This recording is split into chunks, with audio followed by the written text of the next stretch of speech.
itu kalau kalian mungkin dengar ada yang nadanya tinggi, ada yang nadanya lembut, ya macam-macam, semuanya nggak ada yang salah.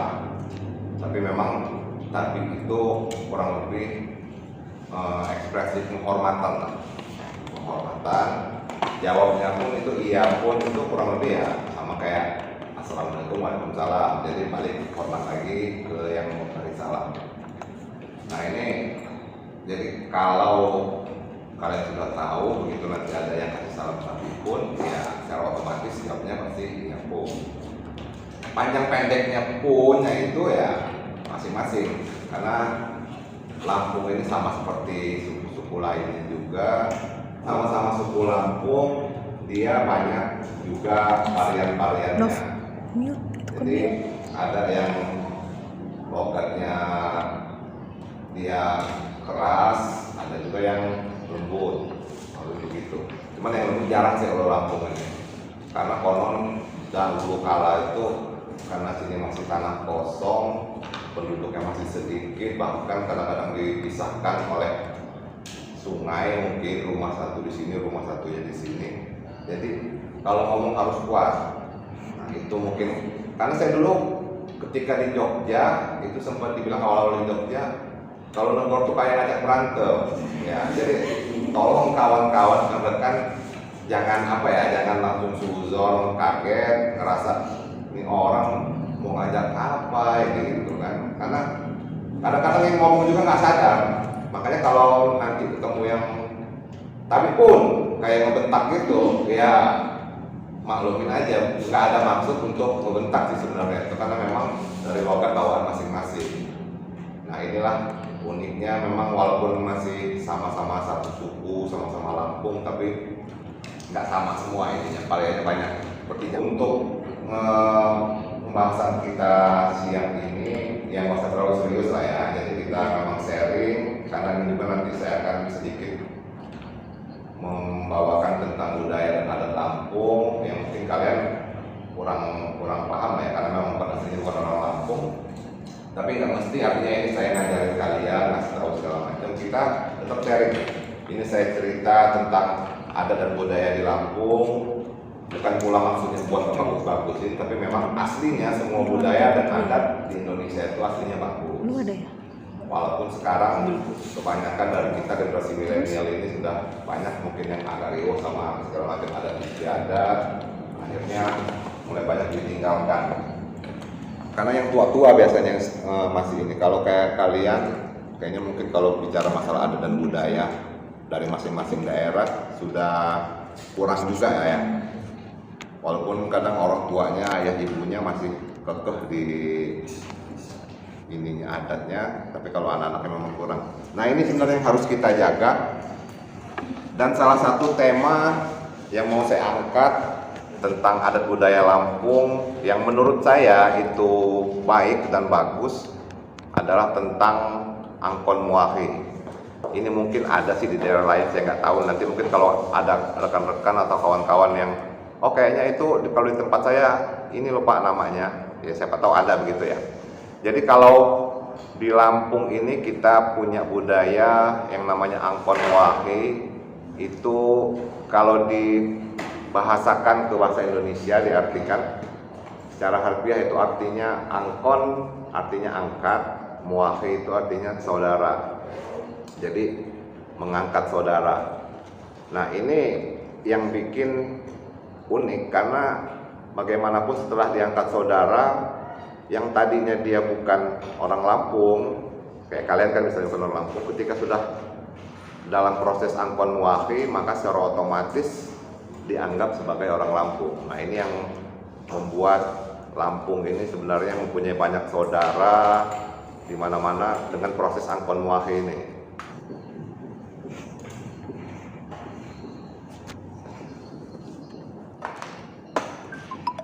Oke, kurang lebih begini tulisannya. Angkon angkat, ini artinya saudara. Jadi mengangkat saudara atau saudara angkat ya, saudara angkat. Artinya yang tadinya tidak ada hubungan keluarga, tidak ada ikatan darah. Dengan proses ini, maka secara otomatis dua pihak yang mengalami proses ini sudah menjadi keluarga.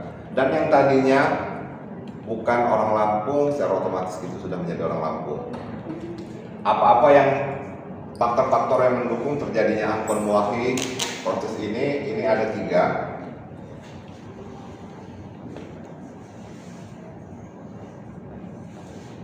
Yang pertama,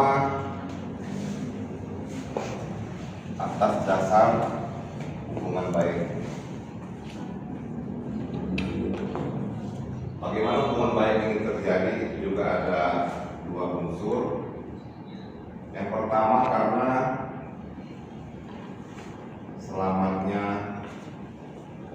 nyawa atau kehormatan seseorang.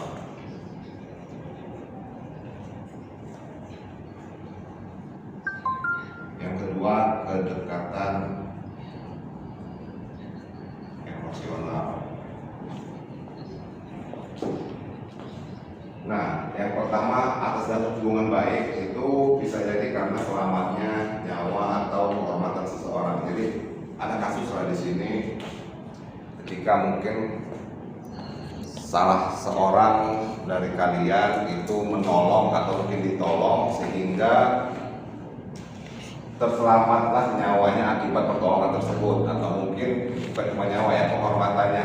Jadi kita kan biasakan saling tolong menolong, yang akhirnya orang yang selamat ini baik nyawanya atau kehormatannya, artinya sudah ditolong, pihak yang sudah ditolong ini untuk menyatakan terima kasihnya juga bisa mengajukan proses Ampon Muahi. Jadi saking dia merasa utang budi atau akan mungkin utang nyawa barangkali ya, ketika mungkin sedang ada kejadian apa, akan kemudian diselamatkan atau dibantu, ditolong, terjadi Ampon Muahi. Yang tadinya memang tidak ada hubungan saudara, tidak ada ikatan darah, atas dasar ini maka menjadi saudara dan menjadi keluarga. Biasanya begitu.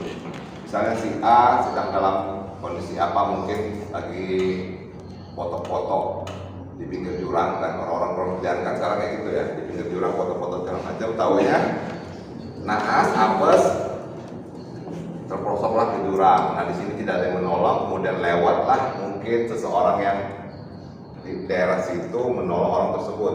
Kalau tidak ditolong, kemungkinan ini bukan masalah ajal ya, ajal kita kan tahu, kemungkinan dia meninggal dunia, tewas. Nah karena kebetulan ditolong dalam keadaan itu, maka selamatlah nyawanya. Untuk terima kasih yang ditolong ini tadi, karena dia Lampung kan, maka dia menganggap dan mengangkat orang yang menolongnya dengan proses Ampon Muahi. Dan juga kedekatan emosional. Kedekatan emosional ini bisa jadi karena sudah berteman bertahun-tahun, sudah semisal kalau kayak kami sudah kerja di tempat yang sama juga bertahun-tahun, sehingga mungkin susah senangnya bareng-bareng bersama. Nah ini juga yang bisa membuat Ampon Muahi ini. Atau mungkin selama proses MBKM sampai kalian ngerasa yang namanya kan jauh semua ya, jauh dari rumah, kadang-kadang lagi lapar terus nggak ada duit, ya mau nggak mau pinjam kawannya gitu kan. Apalagi ya memang kalian di tempat bukan tempat kalian, barang-barang dari Pulau Jawa ke Lampung, ya mau nggak mau pasti kedekatan emosionalnya ada. Nah dari proses kedekatan emosional ini yang sudah bertahun-tahun mungkin, maka itu juga bisa menyebabkan adanya Ampon Muahi, mengangkat saudara. Jadi ini Ampon Muahi dari faktor pertama, yaitu atas dasar hubungan baik. Yang faktor kedua itu adalah karena ada perselisihan ataupun apa ya, yang kecelakaan. Kalau yang pertama tadi itu atas hubungan baik, yang kedua ini malah karena adanya perselisihan. Perselisihan ini juga yang lazim terjadi sih biasanya tawuran, mungkin anak-anak yang tawuran ya, anak-anak. Ini juga kecelakaan di jalan raya yang pada kejadian tersebut mengakibatkan seseorang ini meninggal dunia. Jadi anaknya kecelakaan di jalan raya kemudian meninggal dunia, maka ketika pihak yang menabrak tadi ini datang untuk ke berbelasungkawa, nah ini kadang-kadang kalau Lampung sih sebutnya piil ya, cuman piil ini apa ya, harga diri segala macam itu kadang-kadang emosi, kayak gitu emosi. Nah ini yang kemudian adat secara tidak langsung membuat Angkon Muahi ini untuk menyelesaikan perkara-perkara atau kejadian seperti ini. Yang akhirnya kalau orang bilang ketika mungkin di sini ada korban jiwa tadi, anak yang meninggal dunia, itu kan tidak bisa diganti. Maka tidak mungkin nyawa itu diganti dengan harta benda.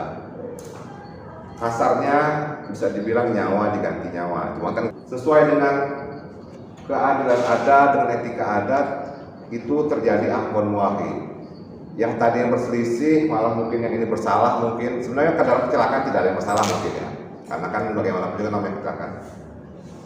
Dari pihak sini tadi yang mungkin menabrak ini tadi, itu yang diangkat anak. Jadi bagaimanapun anaknya yang tadi jadi korban meninggal dunia, ini tergantikan dengan anak yang pihak yang menabrak itu tadi. Nah itu jadi ada pergantian, bagaimanapun anaknya yang hilang itu, maka dia mendapatkan anak baru walaupun tidak sedarah, ini melalui proses Angkon Muahi. Jadi dari perselisihan juga ini diselesaikan secara keadilan adat dan budaya Lampung. Angkon Muahi bisa untuk menyelesaikan perselisihan maupun kecelakaan. Ini siapa namanya? Rizky. Yang itu? Amin. Nah, ketika tawuran ramai-ramai, kalau kan doain ya, Amin ya. Kebetulan lewat lah. Kita bilang lewat aja lah ya, tidak lewat. Terus orang tua si Amin ya pasti marah kan, kalau macam ini. Nah disitulah tetua adat ini menyelesaikan perkara tersebut. Kan nggak mungkin juga malah salah juga kalau orang tua dari si Amin malah ini Rizky. Nah secara adat maka diselesaikan dengan Angkon Muahi. Rizky diangkat anak oleh orang tuanya Amin, kurang lebih seperti itu. Yang pastinya ya Rizky memang harus menyesal karena ini kan memang perbuatan yang sudah sangat kelewat batas dan biasanya ada etikat baik, maka kemudian jadi saudara melalui proses Angkon Muahi. Ya kurang lebih ini faktor yang pertama dan kedua. Kemudian faktor ketiga ini ada perkawinan beda suku.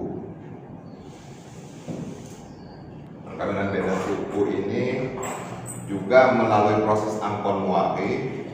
Jadi jodohnya dapat orang Lampung, maka secara otomatis akan melalui proses Angkon Muahi ini kalian harus dilambungkan terlebih dahulu. Yang cowok juga sama. Cowok ketika dapatnya nanti cewek Lampung, maka secara otomatis akan Angkon Muahi. Dia dilambungkan dulu. Positifnya banyak yang di sini. Yang pertama, pihak kalian itu akan mendapatkan 3 orang tua. Jadi siapa namanya?